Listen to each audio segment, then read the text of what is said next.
Next topic is electronegativity. बच्चों देखिए, electronegativity and अभी जो नेक्स्ट टॉपिक हमने नेक्स्ट लेक्चर में किया था इलेक्ट्रॉन गेन एंथैल्पी, इसमें बहुत सारे बच्चे कंफ्यूज रहते हैं, बट दोनों एकदम डिफरेंट टर्म्स हैं। इलेक्ट्रॉन गेन एंथैल्पी अलग चीज़ है और इलेक्ट्रोनेगेटिविटी अलग चीज़ है। इलेक्ट्रोनेगेटिविटी का मतलब अब क्या है? इलेक्ट्रोनेगेटिविटी हम यूज़ करते हैं इन केस ऑफ कोवेलेंट बॉन्ड। जहाँ पर कोवेलेंट बॉन्ड आते हैं उस केस में इलेक्ट्रोनेगेटिविटी का यूज़ होता है। इलेक्ट्रोनेगेटिविटी जो है, और वो भी देखिए कोवेलेंट बॉन्ड में क्या होता है, शेयर्ड इलेक्ट्रॉन पेयर होती है। जैसे हमारे पास ये H2 है, दो हमने H लिया, एक इलेक्ट्रॉन इस हाइड्रोजन का और एक इलेक्ट्रॉन इस हाइड्रोजन का, दोनों आपस में शेयर करके एक बॉन्ड बना लिया, इसे हम कहते हैं कोवेलेंट बॉन्ड कहते हैं। ठीक है बच्चों, अब यहाँ पर दोनों हाइड्रोजन हैं तो कोई प्रॉब्लम नहीं। लेकिन अगर ऐसा केस आ जाए कि जहाँ पर दो अलग अलग एलिमेंट आपस में कोवेलेंट बॉन्ड के थ्रू अटैच हों, जैसे यहाँ एक हाइड्रोजन है और एक क्लोरीन है, एक इलेक्ट्रॉन हाइड्रोजन का है, एक इलेक्ट्रॉन क्लोरीन का है। ठीक है, देखिए अच्छा एक चीज़ और बेटा, जो इलेक्ट्रॉन पेयर शेयर्ड होती है बॉन्ड बनाने के लिए उसे कहते हैं शेयर्ड पेयर ऑफ इलेक्ट्रॉन कहते हैं, और जो इलेक्ट्रॉन पेयर बॉन्ड नहीं बनाती है उसे कहते हैं लोन पेयर ऑफ इलेक्ट्रॉन। ठीक है, लोन पेयर वो पेयर होती है जो बॉन्ड नहीं बना, जैसे क्लोरीन के पास ये देखिए 6 इलेक्ट्रॉन हैं या 3 पेयर हैं जो बॉन्ड नहीं बना रही हैं। ठीक है, आउटर मोस्ट शेल में है बट बॉन्ड में पार्टिसिपेट नहीं कर रही, उन्हें क्या कहते हैं, लोन पेयर। जो बॉन्ड में पार्टिसिपेट करती है उसे क्या कहते हैं, शेयर्ड पेयर। तो shared pair of electron and lone pair of electron, ये दो तरह की इलेक्ट्रॉन पेयर प्रेजेंट होती है। ठीक है, अब आते हैं अपने टॉपिक पर, इलेक्ट्रोनेगेटिविटी। इलेक्ट्रोनेगेटिविटी का मतलब होता है tendency to attract this shared pair of electron toward itself. मतलब इन दोनों में कोई एक ऐसा होगा जो इस इलेक्ट्रॉन पेयर को अपनी तरफ खींच लेगा। इस टेंडेंसी को कहते हैं इलेक्ट्रोनेगेटिविटी कहते हैं। तो इलेक्ट्रोनेगेटिविटी क्या है, tendency to attract shared pair of electron toward itself. इसको एक समझने के लिए एग्जांपल लेते हैं, कॉमन एग्जांपल। आप टग एंड वॉर सभी ने देखा है, खेला है। क्या करते हैं, जो रस्सी होती है उसमें एक बीच में हम नॉट लगाते हैं और दो साइड दो टीमें होती हैं, खींचती हैं और बीच में सर्कल ला के नॉट को उसमें रख देते हैं। जो नॉट जिस तरह खींच ले जाएगा टीम, वो जीत गया। वैसे ही यहाँ पर उसकी इलेक्ट्रोनेगेटिविटी ज़्यादा है जो इलेक्ट्रॉन पेयर को अपनी तरफ खींच ले जाए।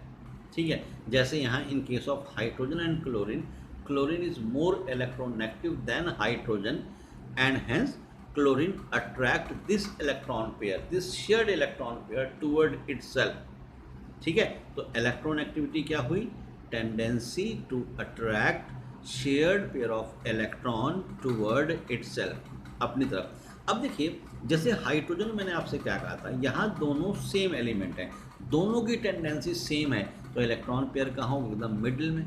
जैसे दोनों साइड टीमें अगर सेम एनर्जी की आ जाए तो क्या होगा, जो नॉट है वो मिडिल में ही रह जाएगी, सर्कल के अंदर ही रह जाएगी, किधर शिफ्ट नहीं होगी।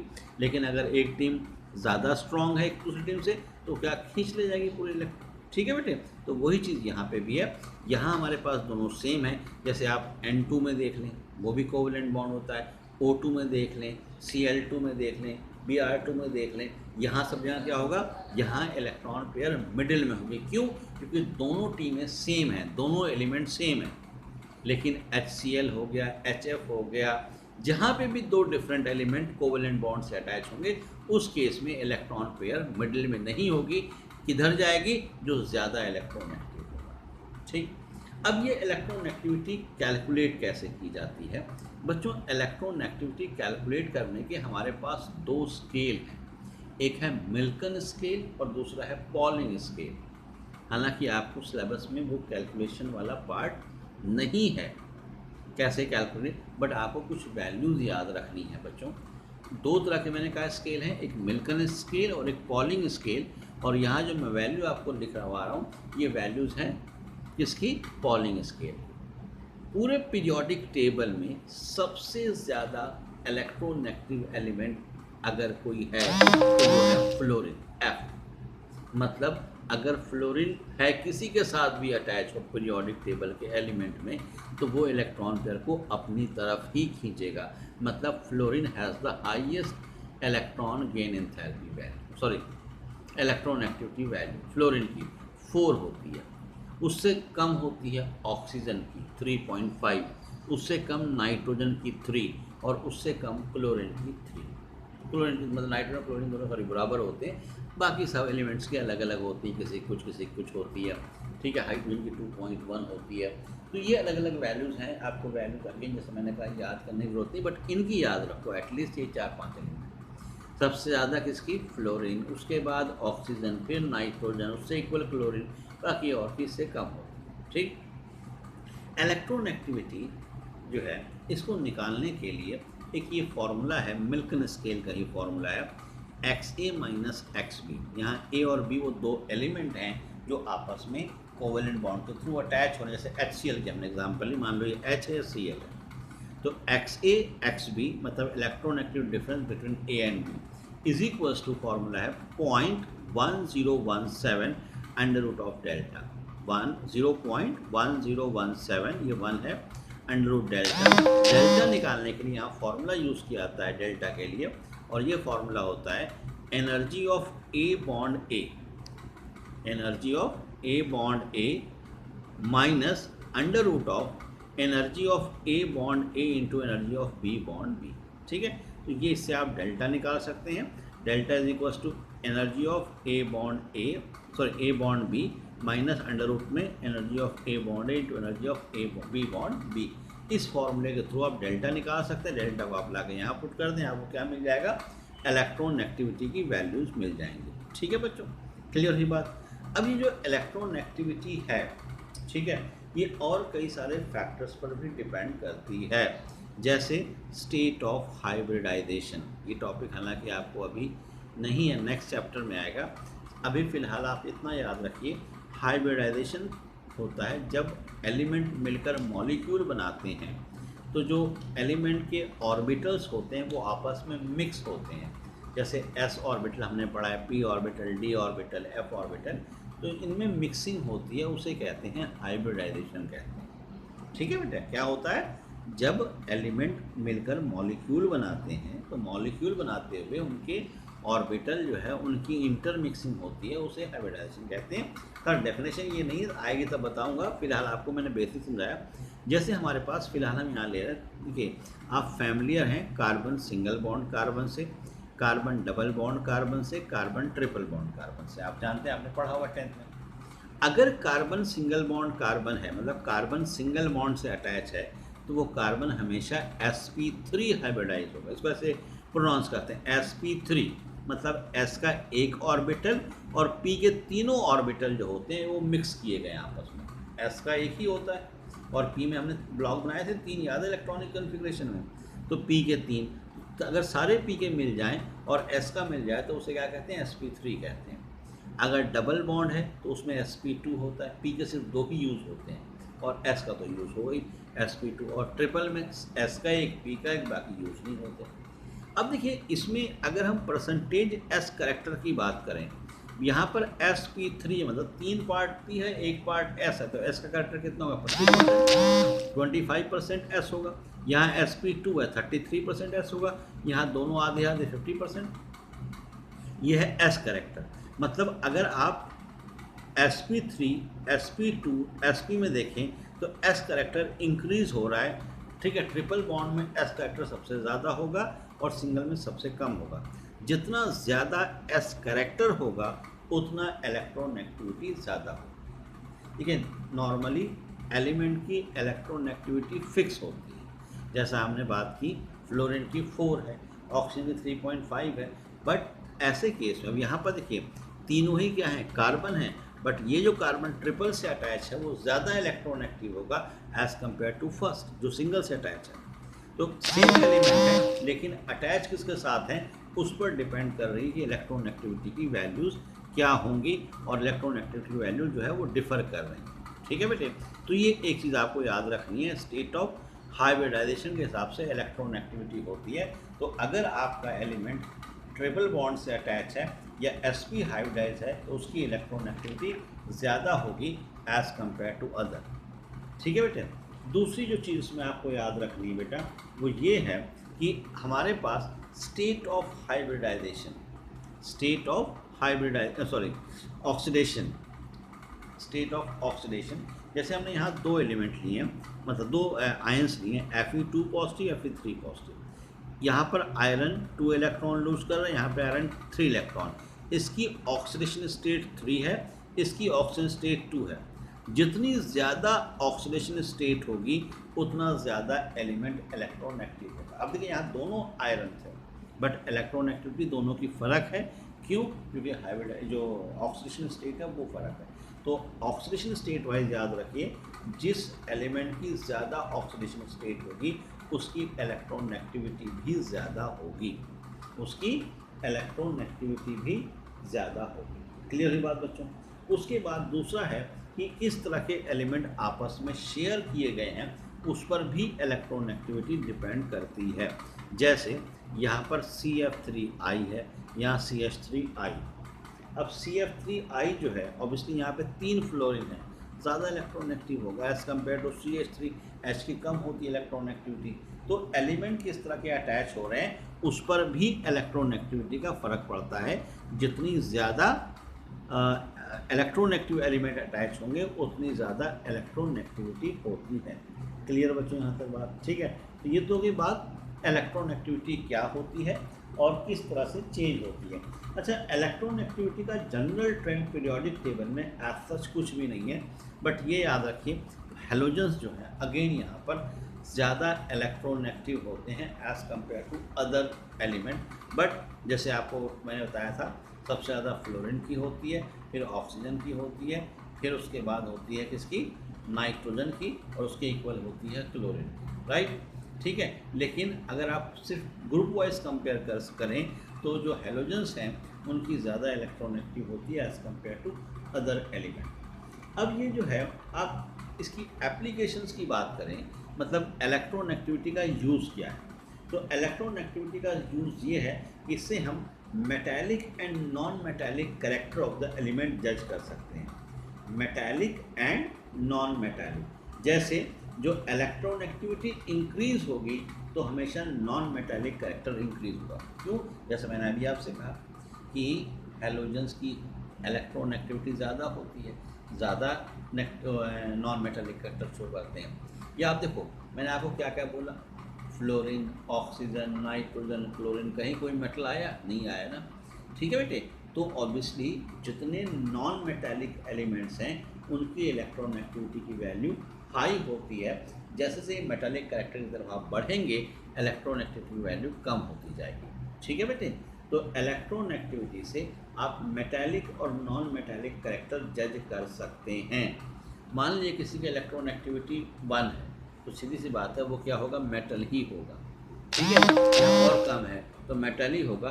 तो इलेक्ट्रॉन एक्टिविटी जो है उसको हम जज कर सकते हैं, सॉरी मेटालिक कैरेक्टर को नॉन मेटालिक कैरेक्टर को जज कर सकते हैं। उसके बाद एक होता है polar and non polar covalent bond. देखिए कोवेलेंट बॉन्ड की बात करें तो कोवेलेंट बॉन्ड में इलेक्ट्रॉन शेयर होते हैं। जैसे अब यहाँ पर आपके पास HF मॉलिक्यूल है, HF में फ्लोरीन ज़्यादा इलेक्ट्रॉन एक्टिव है एज़ कम्पेयर टू H। तो यहाँ जो शेयर्ड इलेक्ट्रॉन पेयर है कहाँ शिफ्ट होगी? टुवर्ड फ्लोरीन जाएगी। तो ये फ्लोरीन की तरफ जब जाएगी तो फ्लोरीन पर नेगेटिव चार्ज बढ़ेगा, मतलब इस साइड स्लाइट नेगेटिव चार्ज आएगा, और चूँकि इलेक्ट्रॉन पेयर इधर से ट्रांसफ़र हुई थी तो इस पर स्लाइट पॉजिटिव चार्ज आएगा। इसे कहते हैं डायपोल कहते हैं। पॉजिटिव नेगेटिव चार्ज जो बनता है इसे क्या कहते हैं? डायपोल कहते हैं। ठीक है बेटे, क्लियर हुई बात? अच्छा, अब इसे HH ले लो भाई। HH में क्या है? इसमें दोनों ही हाइड्रोजन है, किसी पे कोई चार्ज नहीं बन सकता इसके अंदर। आप N ट्रिपल बॉन्ड N ले लो, दोनों नाइट्रोजन है, कोई चार्ज नहीं बनेगा। तो ये क्या है? ये नॉन पोलर मॉलिक्यूल। जब भी यहाँ जहाँ पे भी पोल बन जाए उसे पोलर मॉलिक्यूल कहते हैं। तो पोलर नॉन पोलर कैरेक्टर भी आप इससे जज कर सकते हैं। पोल डायपोल से आता है टर्म। डायपोल का मतलब जिस पर पॉजिटिव नेगेटिव चार्ज बनता हो उसे कहते हैं डायपोल। तो अगर डायपोल बनता है तो पोलर होगा, नहीं बनता है तो उस केस में क्या होगा, नॉन पोलर मॉलिक्यूल वो कहलाता है। ठीक है बेटे, तो पोलर नॉन पोलर ये चीज़ें हम जज कर सकते हैं इसके अंदर कि है या नहीं है। तो ये सारी चीज़ें हैं।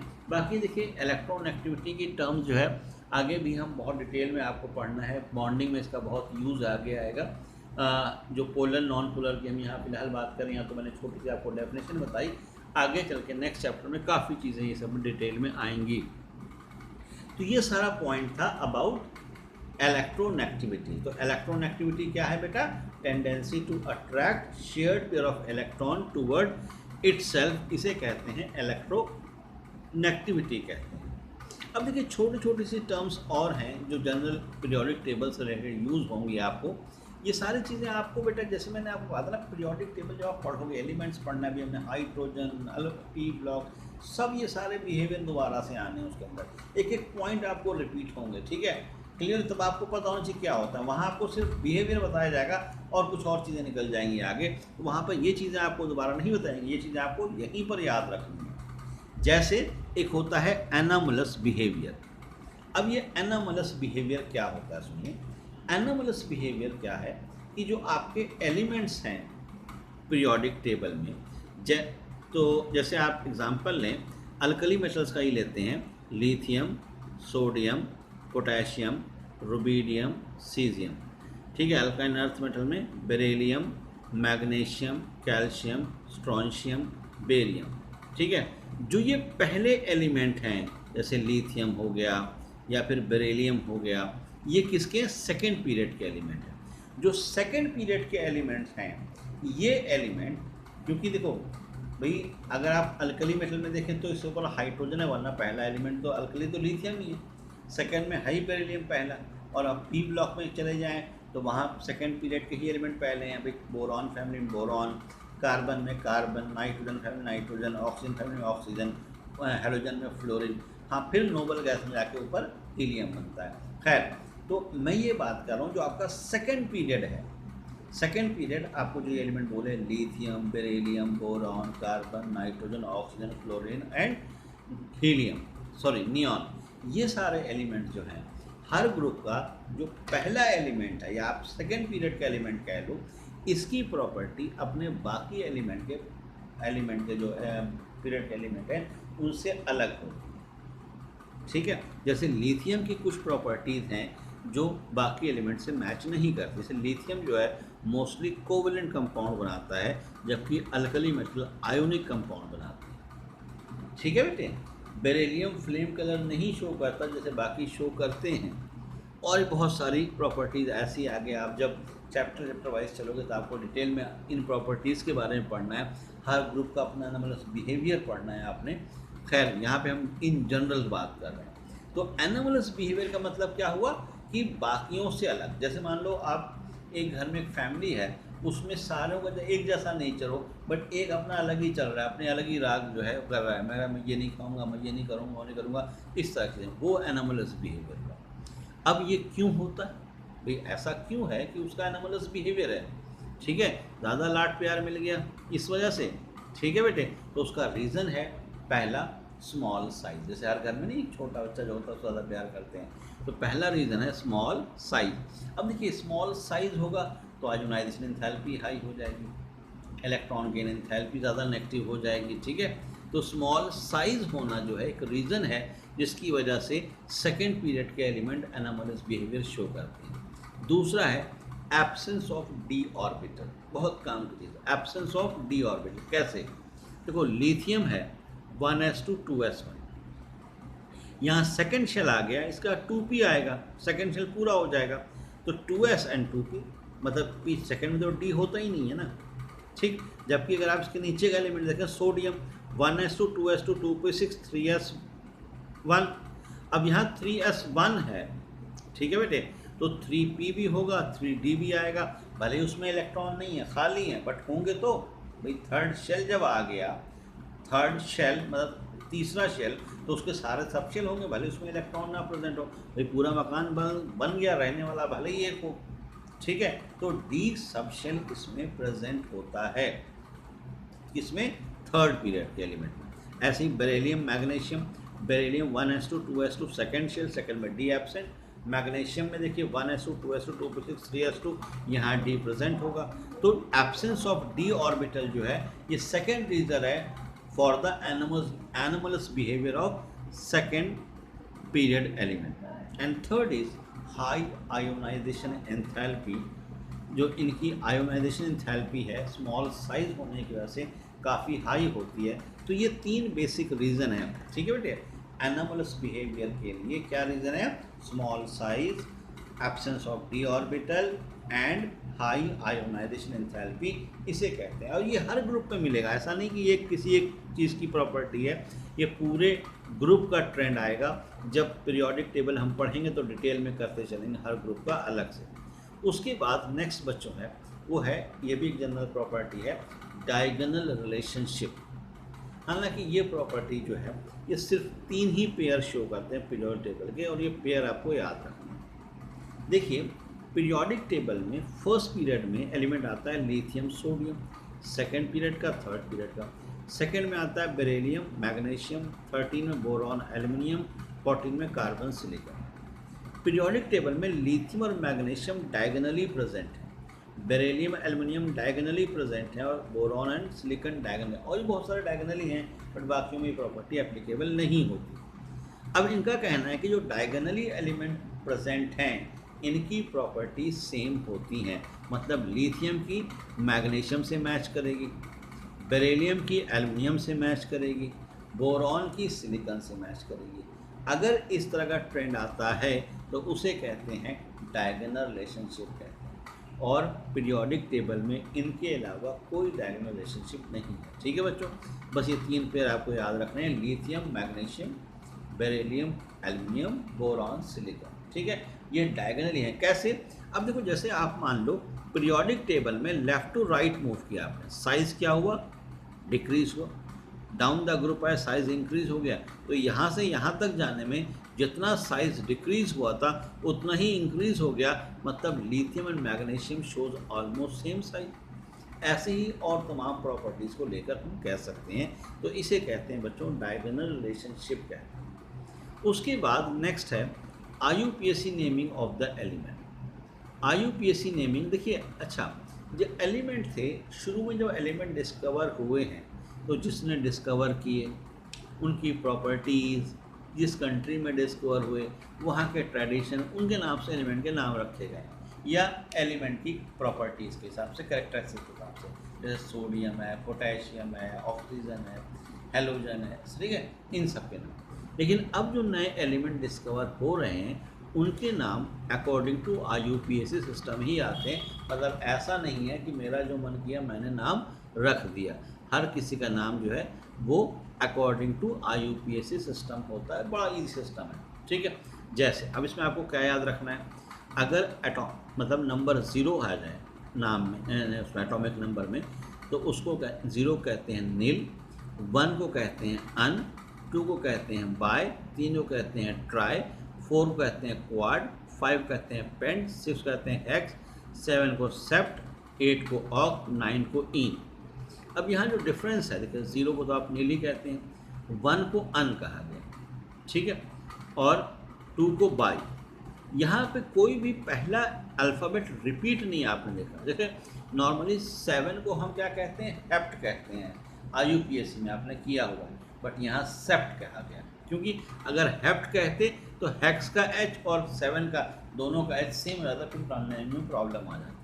इसलिए आप देखो थोड़ा चेंज किया, 4 को क्वाड कहा गया है, ठीक है, 0 को नील, 1 को अन, 2 को बाय, 3 को ट्राई, 4 को क्वाड, 5 को पेंट, 6 को हेक्स, 7 को सेप्ट, 8 को ऑक, 9 को इन, 101 इन, ये कहा गया। अब नेम लिखना कैसे? नेम लिखते ऐसे हैं, जैसे एटॉमिक नंबर 101 है तो 1 का पहले क्या लिया? 1 को क्या कहते हैं? अन लिया। 0 क्या कहते हैं? नील लिखा। फिर 1 को क्या कहते हैं? अन। तो अन, नील, अन, और हर नाम में लास्ट में IUM लगा दें।